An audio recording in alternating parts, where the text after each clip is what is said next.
This is one of those stories that sounds like it has to be fiction. It's about the complete deconstruction and rebuilding of a human being. We're going to look at a man whose entire identity was manufactured for him, then systematically torn down, and finally put back together from scratch by some of the most powerful forces of the 20th century. This isn't just a history lesson, it's a deep dive into a wild psychological experiment, and the subject was the last emperor of China. But before we get into all that, let me ask you something that gets right to the core of this whole story. Can you actually be a person if you've never been allowed to make a single meaningful choice for yourself? Just think about that for a second. Because the life of China's last emperor is one of the most unsettling case studies on that very question you will ever find. Picture this. It's December 2nd, 1908. A huge, sacred ceremony is happening in China. The Son of Heaven, the Lord of 10,000 years, is being crowned. But there's a problem. The emperor will not stop crying. Why? Because the emperor, whose name was Puyi, was just 2 years and 10 months old. He'd been literally snatched from his home, forced onto this giant throne, and his very first act as the ruler of millions was to cry for his mom. So yeah, that bizarre coronation, it was really just the beginning of an even more bizarre life. The first part of Puyi's story is all about him being a king, but a king trapped inside a golden cage. A world where the idea of a normal human identity just couldn't exist.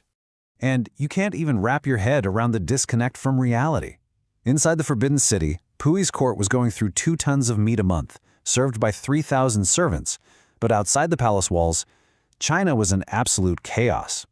A recent famine had killed 25 million people, warlords were tearing the country apart, and a huge chunk of the population was addicted to opium. Puyi's world wasn't just a different country, it was a completely different planet. Well, growing up in a place like that creates a seriously distorted psychology. As a kid, Puyi could order a servant to eat dirt, and they'd have to do it. If he messed up his lessons, a servant was beaten instead of him. He was kept away from his own mother for 8 years. He wasn't even allowed to have eyeglasses because apparently emperors are never weak. His only real friend, his only window to the outside world, was his Scottish tutor. So he had absolute power over everyone around him, but zero power over his own life. But then, in 1912, the world outside the palace walls finally broke in. The Republic of China was declared, and the 4,000-year-old imperial system was just gone, overnight. And just like that, Puyi became an emperor with no empire, basically a symbolic prisoner in his own home. And then this number pops up, 17. It represents the sudden, tantalizing taste of real power, a fantasy that came true for just a moment, before it was cruelly snatched away again. You see, for 17 days in 1917, a loyal general staged a coup and put Puyi back on the throne. For a brief moment, he was the emperor of China again. And then, just as fast, another coup kicked the general out, and he was right back to being a powerless symbol inside the Forbidden City. This taught him a huge lesson. His title, his entire identity, was just a poker chip for other ambitious men to play with. This strange existence couldn't hold. In 1924, another warlord stormed the Forbidden City and kicked him out for good. Now imagine, you're 18 years old, you have 0 life skills, and you're terrified. He fled to the Japanese embassy, a desperate move that would lead him right into his next and most infamous identity. The Japanese Empire, who had their own plans for expansion, saw the perfect pawn. They offered to make Puyi the emperor of Manchukuo, a new puppet state they were setting up in northern China. And Puyi, completely blinded by the dream of being an emperor again, jumped at the chance. He ignored everyone who warned him, including his wife, who fell into a deep depression over it. He saw throne. Everyone else saw trap. And yeah, the whole thing was a complete sham. He had the title of emperor, but Japan picked all his ministers. He was commander-in-chief, but Japan controlled every single troop movement. He was forced to sign off on horrific things, sending his own people from Manchuria to fight against China during Japan's brutal invasion. He was a prisoner all over again, only this time the cage was built out of his own ambition. When World War II finally ended with Japan's surrender in 1945, Puyi's entire world just collapsed.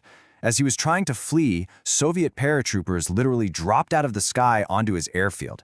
And just like that, the Son of Heaven, the Lord of 10,000 years, became prisoner number 31 of the Soviet Union. You know, when you lay his life out like this, it's just so clear. He was never, ever free. First, a prisoner of ancient tradition, then a prisoner of the New Republic, a puppet for the Japanese, a captive of the Soviets. And finally, he was about to face his last and most transformative prison of all, right back in his home country. For years, Puyi begged the Soviets not to send him back to China. To him, returning home to a communist China under Mao Zedong meant certain death. He was a traitor, a collaborator.